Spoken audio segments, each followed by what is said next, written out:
Hello everyone, welcome back. आज के इस वीडियो में हम डिस्कस करने वाले एक्सरसाइज 3.6 के सोल्यूशन के बारे में। डियर स्टूडेंट्स, 3.6 के सोल्यूशन पर हमने एक वीडियो ऑलरेडी प्रोवाइड करा दिया है आप लोगों को, जिसमें हम लोगों ने क्वेश्चन नंबर फर्स्ट के सारे पार्ट को कवर कर लिया। डियर स्टूडेंट्स, आज के इस वीडियो में हम सेकेंड क्वेश्चन में 3 क्वेश्चन जो आपको गिवन है, 3 पार्ट्स जो गिवन है, उन सब को करने वाले हैं। वीडियो बहुत ही इंटरेस्टिंग और बहुत ही मजेदार, साथ ही साथ बहुत ही इंपॉर्टेंट होने वाला है। तो वीडियो को लास्ट तक देखिए और सारे के सारे क्वेश्चन को खूब अच्छे से समझ करके फिर देखो स्टूडेंट्स, आप किया क्या करिए, सबसे अच्छा मेथड ये है कि एक बार वीडियोस को ध्यान से देखिए, क्वेश्चन को समझ लीजिए, ठीक है। उसके बाद no screenshot, no note down. आप देखो, मेरा तो काम है, मैं तो बोलूंगा, ठीक है, लेकिन आपको क्या करना है, तुरंत से उठा के मोबाइल रखना है और उन बताए गए क्वेश्चंस को आप लोगों को खुद से सॉल्व करने का प्रयास करना है। अगर आप लोगों ने उस क्वेश्चन को विदाउट यूजिंग माई कंटेंट, अगर आप लोगों ने उसको सॉल्व कर लिया, देन समझ लीजिएगा कि आपको क्वेश्चन समझ में आ गया। तो ये कॉन्सेप्ट आप लोग यूज करेंगे तो आपके लिए बहुत ज़्यादा प्रॉफिट होगा, ठीक है स्टूडेंट्स। तो आइए हम लोग देखते हैं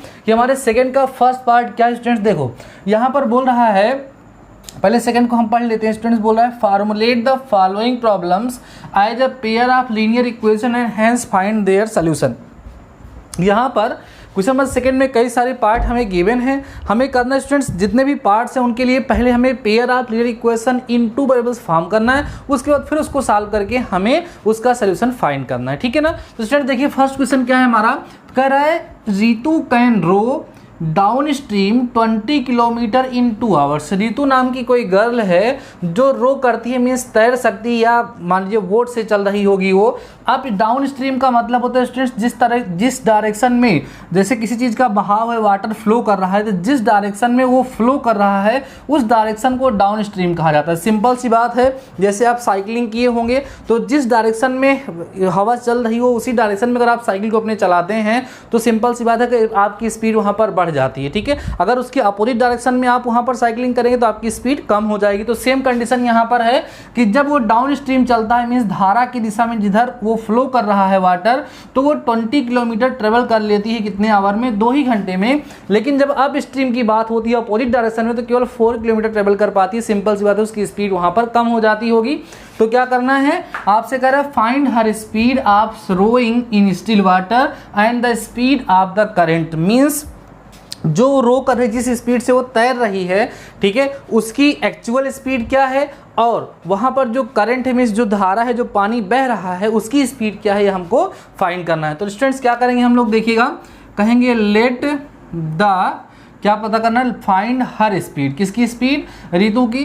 कहेंगे late the speed in still water, late the speed in still water, ठीक है स्टूडेंट्स, इज इक्वल टू लिख लेते हैं x किलोमीटर पर आवर। ऐसा हमने स्टिल वाटर के लिए, शांत जल में हमने यहाँ पर लेट कर, let the speed in water is equal to x kilometre per hour. तो अगर आप चाहें तो इसमें थोड़ा सा बढ़ा सकते हैं, इन स्टिल वाटर कर देंगे तो आपके लिए ज़्यादा अच्छा हो गया, ठीक है स्टूडेंट्स। अब आप ध्यान समझिएगा, कहेंगे and the speed of the current, speed of the current की जो स्पीड है स्टूडेंट्स, उसको हम ले लेते हैं y किलोमीटर पर आवर। इतनी, इसमें तो कोई प्रॉब्लम है नहीं।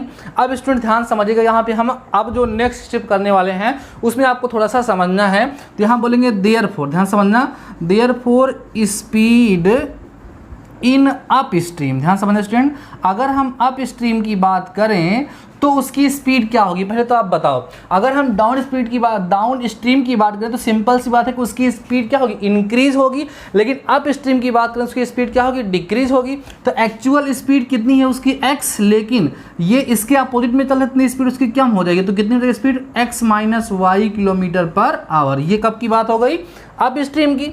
अब क्या लिखेंगे स्टूडेंट्स, यहाँ पर हम बोलेंगे स्पीड इन डाउन स्ट्रीम, ठीक है स्टूडेंट। जब हम डाउन स्ट्रीम की बात करेंगे तो सिंपल सी बात है, x प्लस वाई हो जाएगा वहां पर किलोमीटर पर आवर। सिंपल सी बात है, आपको ये लॉजिक आपको समझ में आया होगा कि जब जिधर की तरफ वाटर फ्लो कर रहा है, अगर उसी के डायरेक्शन में कोई रो करेगा, उसी के डायरेक्शन में कोई तैरेगा, तो सिंपल सी बात है उसकी स्पीड क्या होगी, बढ़, कितनी बढ़ेगी, जितना वाटर की स्पीड है उतना और जितनी उसकी एक्चुअल स्पीड दोनों प्लस हो जाएंगी। लेकिन अगर वो उल्टा चलेगा तो क्या होगा स्टूडेंट्स, उसकी स्पीड में से उतनी स्पीड माइनस हो जाएगी जिस स्पीड से वाटर वहां पर फ्लो कर रहा है। बात समझ में आ गई है। तो दोनों केस में स्टूडेंट्स आप लोगों को स्पीड मिल गया है। आप देखिए ध्यान से, यहाँ पर एक चीज नोट में आप लोग ध्यान रखिएगा, आपको पता है स्टूडेंट्स कि इनटू में जो टाइम होता है वो इक्वल होता है स्टूडेंट्स किसके, डिस्टेंस के। ये आपको पता है, ये कॉन्सेप्ट यहाँ पर यूज होगा। अब हम यहाँ पे स्टूडेंट्स बोल देंगे सिंपल सा, ध्यान देना, बोलेंगे फर्स्ट केस। फर्स्ट केस बोल रहा है कि जब वो डाउन स्ट्रीम में चलता है तो डिस्टेंस कितनी ट्रेवल होती है, 20 किलोमीटर। टाइम कितना लगता है स्टूडेंट्स, कितना, 2 आवर्स। तो स्पीड देखो, जब डाउन स्ट्रीम में चलेगा तो स्पीड कितनी होगी, देखो x प्लस वाई। टाइम कितना लग रहा है, 2 आवर। डिस्टेंस कितनी ट्रेवल हो रही है स्टूडेंट्स, कितना, 20। ठीक है, अब इसी को सिंप्लीफाई कर दो, 2 10 जा हो जाएगा यहाँ पर स्टूडेंट्स। तो x plus Y equal to 10। This is our equation number first. इस तरीके से हम लोगों ने इस प्रॉब्लम का यूज करते हुए अपना फर्स्ट इक्वेशन यहाँ पर बना लिया। अब स्टूडेंट्स आप लोग बात करेंगे यहाँ पर किसकी, सेकेंड केस की। सेकेंड केस में जो स्पीड है स्टूडेंट्स वो किसकी बात कर रहा है, अप स्ट्रीम की बात कर रहा है। तो अप स्ट्रीम में जो स्पीड यहाँ पर निकली है वो x माइनस वाई निकली है। टाइम कितना लगता है, 2 ही आवर लगता है। और डिस्टेंस कितनी ट्रेवल होती है स्टूडेंट्स, 4। ठीक है, तो 2 2 जा यहाँ पर 4 हो जाएगा और आपको मिले कितना, x minus Y equal to 2। This is our equation number second. Clear हो गई बात। तो अब हमारे पास इस प्रॉब्लम का यूज करते हुए दो इक्वेशन मिल गया है, एक x plus Y equal to 10 और दूसरा है x minus Y equal to 2। दोनों इक्वेशन को बहुत ही सिंपली हम लोग सॉल्व करेंगे तो हमें क्या क्या मिल जाएगा, the speed of rowing still water. Still water में उसकी स्पीड मिल जाएगी और स्पीड ऑफ करंट हमको मिल जाएगी। तो आइए सॉल्व करें स्टूडेंट्स, किस मेथड का यूज कर लें इसमें हम लोग।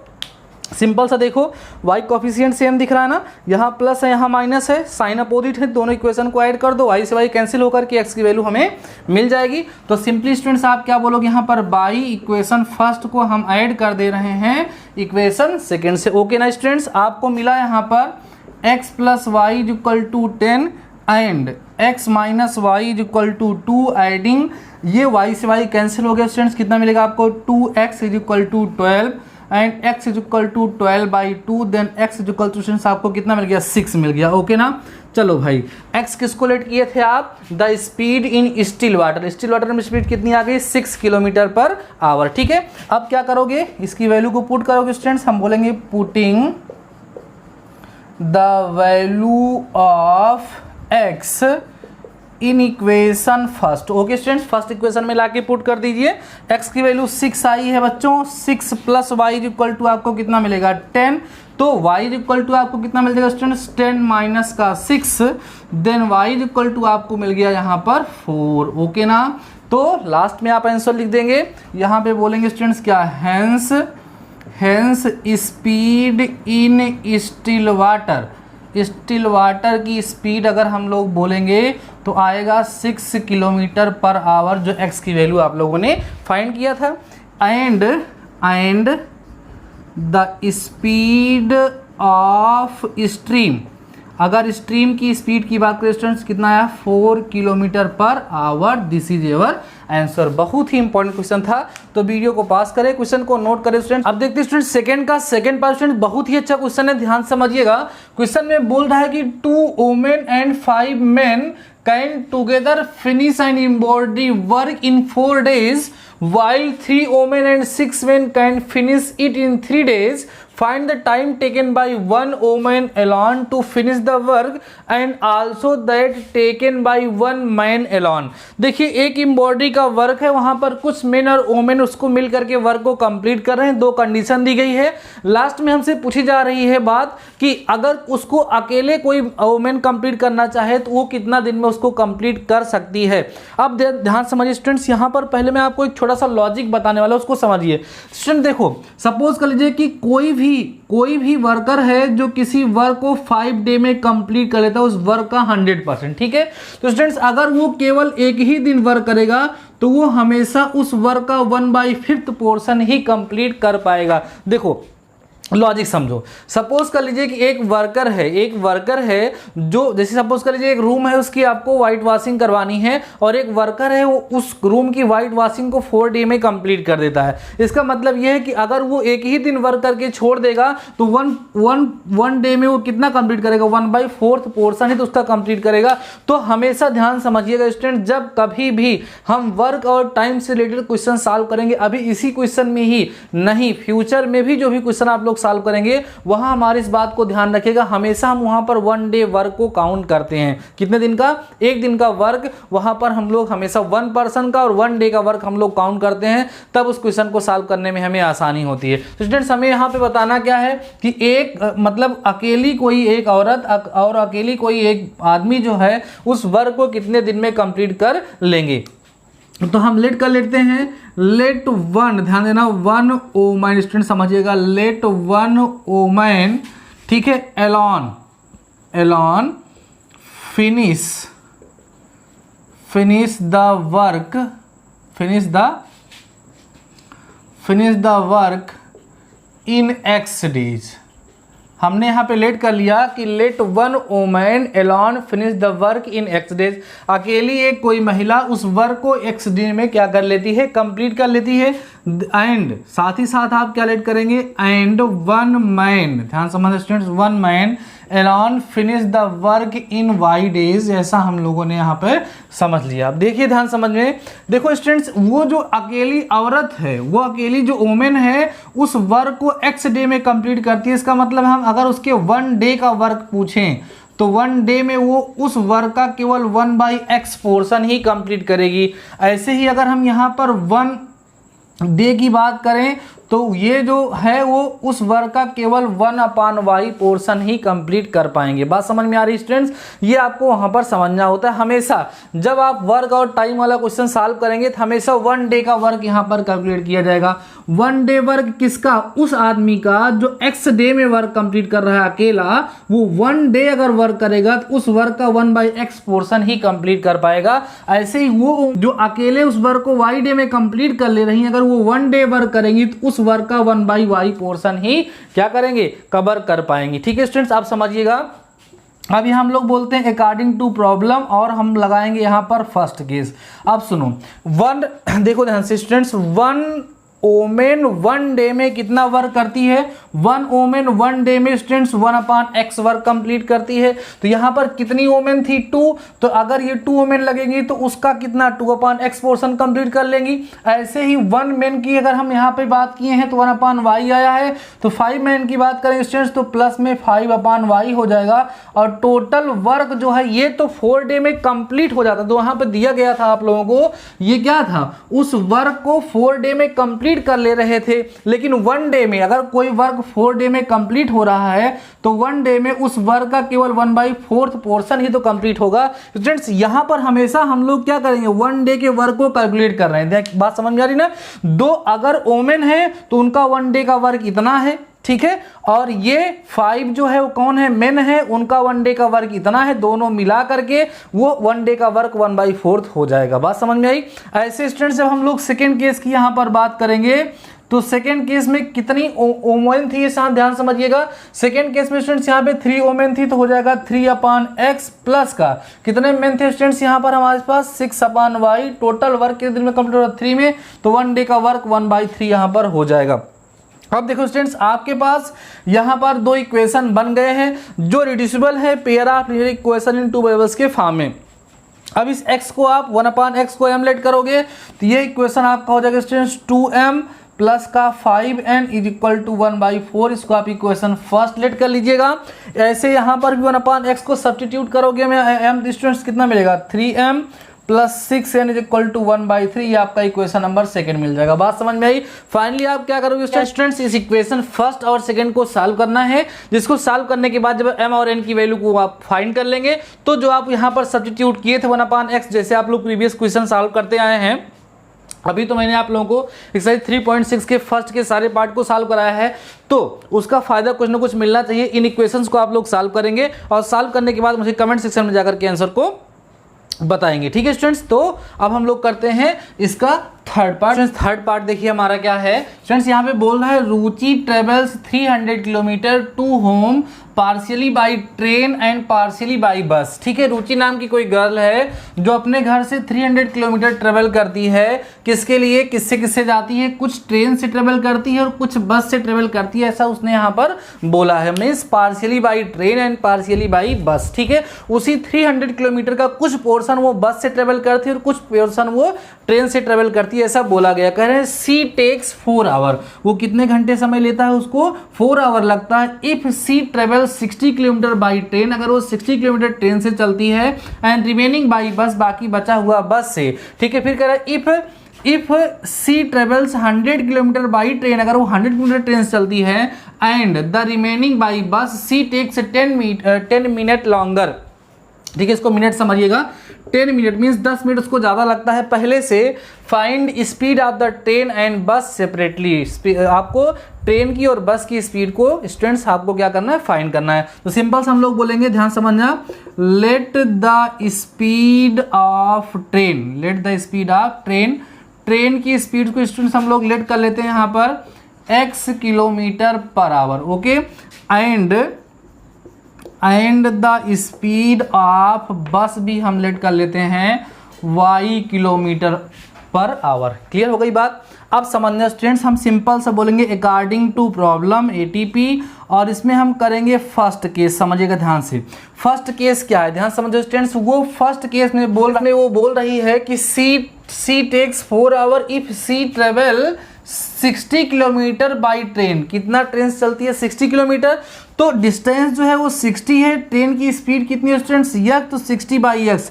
तो ट्रेन से जो डिस्टेंस वो ट्रेवल कर रही है उसमें उसको कितना टाइम लगेगा, डिस्टेंस अपॉन स्पीड। तो डिस्टेंस 60 ट्रेवल किया है और स्पीड x है, ऐसा आपने ट्रेन के लिए लेट किया है। तो 60 अपॉन x, उस डिस्टेंस को जो 60 किलोमीटर इसने ट्रेवल किया है उतना ट्रेवल करने में इतना टाइम उसको लगेगा। फिर हम बात करते हैं कि उसने कहा है बाकी बची हुई जो डिस्टेंस है उसको वो बस से ट्रेवल करती है। तो बाकी डिस्टेंस कितनी बची, टोटल 300 थी, तो बचा स्टूडेंट्स यहाँ पर कितना, 240 अपान में y इज इक्वल टू आपको यहाँ पर 4 मिल जाएगा। बात को समझो ऐसा कैसे हुआ स्टूडेंट्स, यहाँ पर बोला गया था कि टोटल उसे 4 आवर लगते हैं। तो 4 आवर कैसे लगते हैं, कुछ टाइम उसको ट्रेन से लगता है, कुछ टाइम उसको बस से लगता है। तो हमने क्या किया, यह जानने का प्रयास किया कि जो ट्रेन से डिस्टेंस ट्रेवल कर रही है उस डिस्टेंस को ट्रेवल करने में उसे कितना टाइम लगा है। यहाँ हमने क्या जानने का प्रयास किया, वो जो डिस्टेंस उसने ट्रेन से ट्रेवल किया या बस से, उसमें उसको कितना टाइम लगा है। तो ये ट्रेन से जो डिस्टेंस ट्रेवल हुई थी उसके द्वारा लगा हुआ टाइम है, और ये जो बस से ट्रेवल हुई थी उसके द्वारा लगा हुआ यहाँ पर टाइम है। क्योंकि टाइम का ही फार्मूला होता है डिस्टेंस अपॉन स्पीड। तो 60 किलोमीटर वो ट्रेन चली थी, ट्रेन की स्पीड x थी, तो टाइम कितना हो गया 60 अपॉन x। यहाँ पर बस से बची हुई डिस्टेंस बची कितनी, 240 अपॉन में y स्पीड थी किसकी, बस की, इज इक्वल टू 4। हमारा इक्वेशन यहाँ पर एक बन गया है। बात समझ में आई स्टूडेंट्स। अब हम सेकेंड केस की बात करते हैं। सेकेंड केस में उस बोल रहा है कि 100 किलोमीटर वो ट्रेन से ट्रेवल करते हैं, ऐसा बोला गया है, 100 kilometre by train and the remaining by bus. तो क्या हो जाएगा स्टूडेंट्स, यहाँ पर 100 बाई x हो जाएगा, और प्लस में स्टूडेंट्स कितना बचा, 200 बाई y होगा, इज इक्वल टू 4 आवर और 10 मिनट वहां पर लॉन्गर लगता है, ऐसा उसने कहा है, उतना ज्यादा टाइम लगता है। ठीक है, इसको थोड़ा सा सिंप्लीफाई कर लेते हैं स्टूडेंट्स। कितना आएगा देखिएगा, 100 अपान का x प्लस कितना आएगा 200 अपान का y is equal to 4 hour plus 60 minute को, सॉरी 10 मिनट को भी स्टूडेंट्स आपको आवर में चेंज करना पड़ेगा। तो हमने इसको 60 से क्या कर दिया, डिवाइड कर दिया। अब ये आवर में चेंज हो गया, 0 से 0 कैंसिल हो गया स्टूडेंट्स। आपको मिलेगा 100 अपान x प्लस 200 अपान का y इज इक्वल टू 6 4 जा 24।